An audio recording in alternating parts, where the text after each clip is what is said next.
did you waste 3 hours of your life yesterday watching the entire thing again? Yes, it is 6 hours, in fact, that I shall never get back, Anne.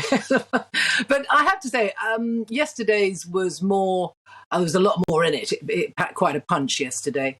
And in the end, I suppose my question of why they were doing it was partially answered, because that's what I really want to know. What was their motive?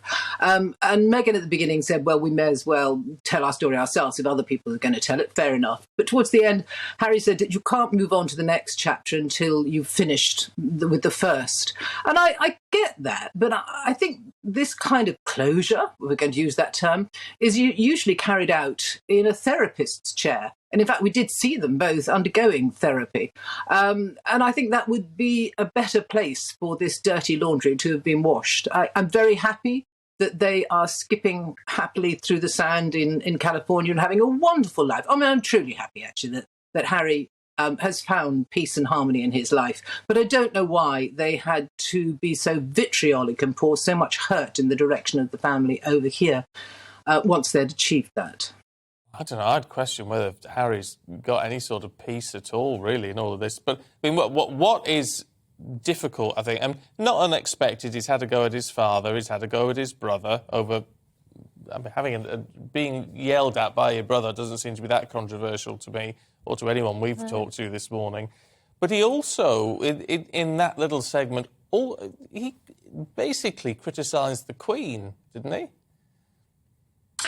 Well, yes, there was an implicit criticism that she was so much of the institution and that her guiding principle was to protect that institution, that she would take any advice that was offered to her. And basically, Harry has lined up the family, the institution, the Queen, William and Charles, against himself. I cannot see there's any way back now. These are two brothers on two different sides of the world, two different sides of the argument, and two different sides of the institution.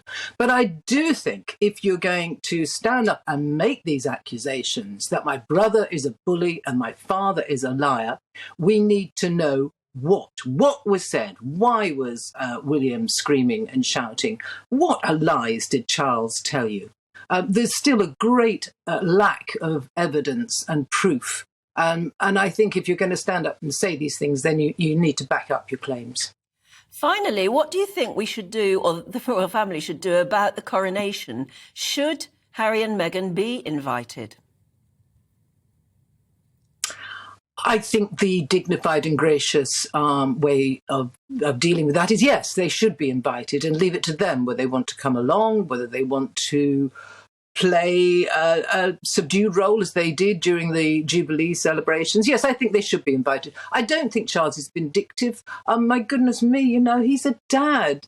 It's only 5 years since Charles on air talked about Harry as my darling boy. And in the documentary itself, Harry said, oh, my father said, darling boy, this. He's a dad. And yes, I think he will hold out that olive branch and say, come. Oh, well, we shall see.